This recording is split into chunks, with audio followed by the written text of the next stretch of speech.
Brian, thanks for being with us.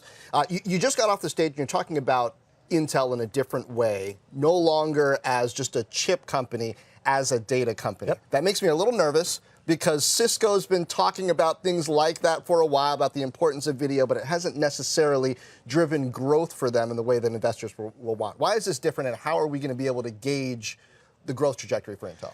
Well, sure. It's just, how we look at the world and how we look at the areas we're going to go to and where do we see growth. And we see growth around data. And then we take our technologies that we're already good at, our CPUs, our SSDs, our memory, and we apply it to those applications. So you already see it in the data center. That's an area.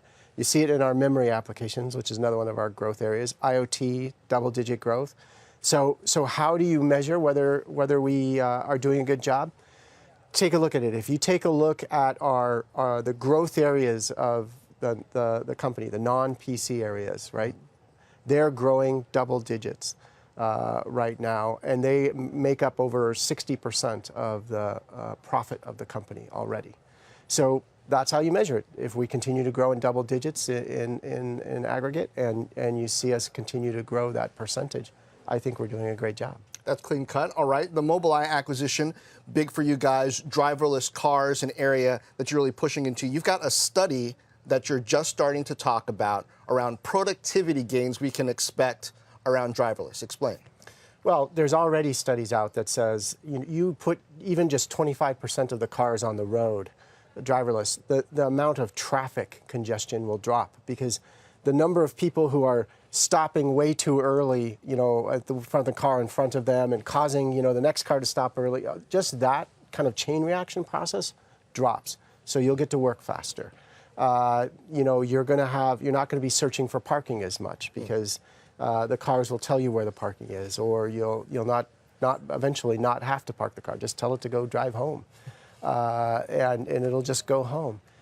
So all kinds of productivity improvements are going to occur. There's also a lot of social good things that are going to occur.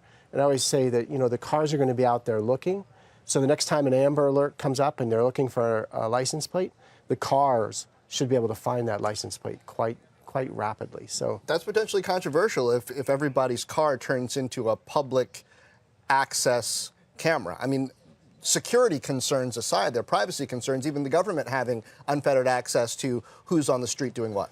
Sure. So we'll have to put limitations on it. We'll have to encrypt that data. We'll have to make sure it's anonymized so that I can't tell that it's John necessarily. And we'll have to make sure it's data that is okay, that people have bought into, right? That things like, hey, we all agree that in order to reduce Amber Alerts, this is a good thing, right? Mm-hmm. So I think there'll be rules and new areas we'll have to explore, but the amount of social good that can come from that far outweighs those concerns. We just have to deal with them.